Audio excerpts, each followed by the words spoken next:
Me friends and ఫ్యామిలీతో సరదాగా బయటకు వెళ్ళటానికి కారు లేదా అయితే వెంటనే ఈ నెంబర్కి కాల్ చేయండి.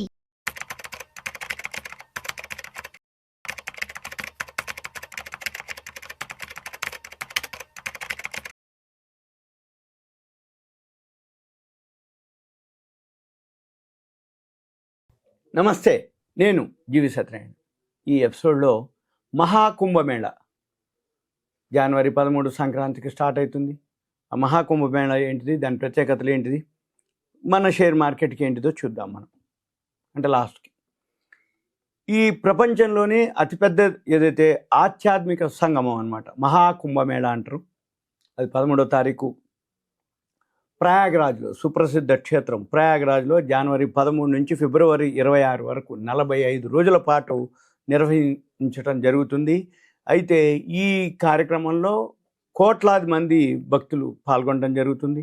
అయితే సాధారణ ప్రజలతో పాటు సాధువులు, అఘోరాలు, అఘోరీలు, నాగసాధువులు ఎక్కడెక్కడి నుంచి రావడం జరుగుతుంది.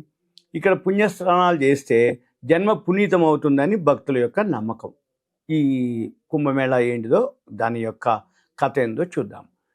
ఎప్పుడైతే క్షీరసాగర మదనం అంటే ఏంది, అమృతం కోసం సముద్రాన్ని చిలకటం జరిగింది. అప్పుడు దేవతలు, రాక్షసులు ఈ పాల సముద్రాన్ని చిలికారని పురాణాలు ఉన్నాయి. కాబట్టి ఆ పురాణాలలో ఏదైతే క్షీరసాగర మదనం జరిగినప్పుడు ఈ కుంభమేళాకి సంబంధం ఉంది. అది ఇప్పుడు మనం చెప్తాం అన్నమాట. అయితే ఈ అమృతం ఏదైతే వస్తుందో అప్పుడు ఈ దానవులు, రాక్షసులు అమృతం కోసం ఈ వాసుకిని మందర పర్వతానికి కట్టి చిలుకుతారు. చిలికినప్పుడు ఏమవుతుంది, కామధేనువు, కల్పవృక్షం, ఐరావతం ఇలా ఒక్కొక్కటి పుట్టుకు రావటం జరుగుతుంది. లక్ష్మీదేవి వీళ్ళందరూ. తర్వాత ఏమైంది, హాలాహలం కూడా రావటం జరిగింది, అంటే విషం. ఎప్పుడైతే హాలాహలం రావటం జరిగిందో దాన్ని శివుడు కంఠంలో నిలుపుకోవటం జరిగింది.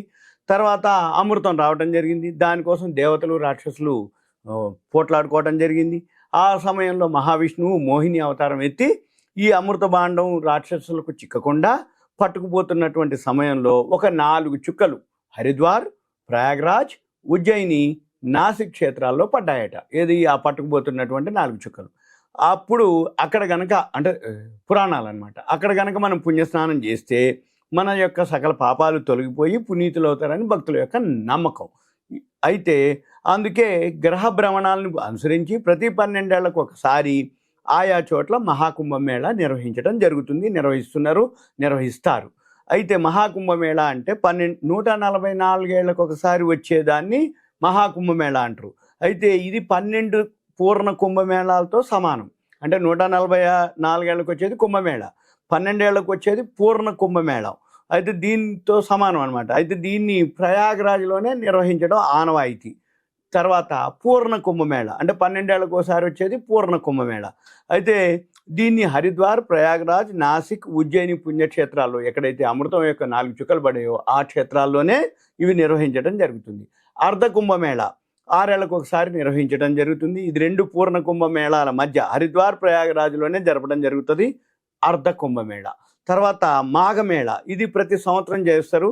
ఇది మినీ కుంభమేళగా కూడా చెప్పడం జరుగుతుంది. ఇది మాఘమాసంలో ప్రయాగ్రాజ్లోనే నిర్వహించడం ఆనవాయితీ. ఇక తర్వాత దీనికోసము ఏదైతే సాధువులు, అంటే కుంభమేళా సమయంలో పుణ్యస్నానాలకి ప్రత్యేక స్థానం ఉంది. దాన్ని షాహీ స్నాన్ అంటారు, షాహీ స్నాన్. అయితే పెద్ద సంఖ్యలో వివిధ అఖాడాల నుంచి సాధువులు తరలి రావటం, వాళ్ళు సామూహిక స్నానాలు చేయటం, దీనికి ప్రత్యేక ముహూర్తాలు కూడా నిర్ణయించడం జరుగుతుంది. కేవలం కుంభమేళా సమయంలోనే ఈ అఘోరీలు, నాగసాధువులు దర్శనమిస్తారు మనకి. అయితే వారిని చూసేందుకు లక్షలాది మంది పడిగాపులు కాస్తూ ఉంటారు. ఇది వాళ్ళని చూద్దామని. అయితే ఈ ఏడాది జనవరి 13 పౌష్ పౌర్ణిమ, జనవరి 14 మకర సంక్రాంతి, జనవరి 29 మౌని అమావాస్య, ఫిబ్రవరి 3 వసంత పంచమి, ఫిబ్రవరి 12 మాఘ పౌర్ణమి, ఫిబ్రవరి 26 మహాశివరాత్రి పర్వదినాల్లో షాహీ స్నానాలు ఆచరించడం జరుగుతుంది ఈ సంవత్సరం. అయితే మళ్ళీ తర్వాత గుప్తుల కాలం నుంచి ఈ కుంభమేళా సమయాల్లో దేవుళ్ళు సరాసరి భూమి మీదకి వచ్చి భక్తులను దీవిస్తారనేది పురాణాలు చెప్తున్నాయి. ఈ గుప్తుల కాలంలో అంటే క్రీస్తు శకం 4వ శతాబ్దం నుంచి 6వ శతాబ్దం వరకు కుంభమేళా నిర్వహించినట్లు చరిత్ర చెప్పడం జరిగింది. అప్పటి రాజులు కూడా ఈ వేడుకను పెద్ద ఎత్తున నిర్వహించటం, నది ఒడ్డున పెద్ద పెద్ద ఆలయాలు, ఘాట్లు నిర్మించి పుణ్యస్నానాలకు ఏర్పాటు చేయటం, ఈ కాలంలోనే కుంభమేళా స్థానిక వేడుక నుంచి అంటే ఒక దేశ స్థాయికి ఎదగటం, 12వ శతాబ్దం తర్వాత దీని ప్రతిష్ట మరింత పెరిగింది. అయితే వివిధ రాజ్యాలకు చెందినటువంటి రాజులు, చక్రవర్తులు ఈ వేడుకలో పాల్గొని తగినటువంటి ఆర్థిక సాయం, వసతి ఏర్పాట్లు కల్పించేవారు అప్పట్లో. తర్వాత అక్బర్ కాలంలో కూడా ఈ మహాకుంభమేళా యొక్క దానికోసం ప్రత్యేక నిధులు, భూ కేటాయింపులు కూడా చేయడం జరిగింది. తర్వాత ఆంగ్లేయుల పాలన వచ్చిన తర్వాత బ్రిటిష్ పాలన సమయంలో కూడా కుంభమేళా ఖ్యాతి బాగా పెరగడం జరిగింది. కేవలం సాధువులు, అఖాడాలు మాత్రమే కాకుండా సాధారణ ప్రజలు కూడా పెద్ద సంఖ్యలో పాల్గొనేవారు. 1918లో జరిగినటువంటి మహాకుంభమేళాలో మహాత్మా గాంధీ గారు కూడా పాల్గొన్నారు. అయితే ఈ తరహా కార్యక్రమాలు ప్రజల్ని ఏకతాటి మీదకి తీసుకొస్తాయని కారణంతో క్రమంగా బ్రిటిష్ ప్రభుత్వం దీన్ని వ్యతిరేకించడం మొదలుపెట్టింది. పన్నులు విధించి అణగదొక్కే ప్రయత్నం చేసింది. స్వాతంత్రం తర్వాత తొలిసారిగా 1954లో కుంభమేళా నిర్వహించడం జరిగింది.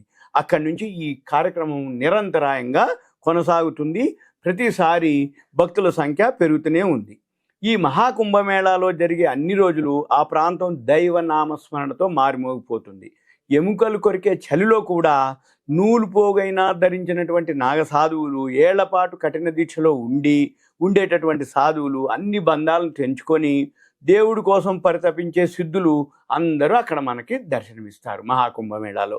ఈ అపూర్వ వేడుకను చూసేందుకు ఇక భక్తులు ఇక ఆ టైం కోసం ఎదురు చూస్తూ ఉంటారు అంటే అన్నమాట.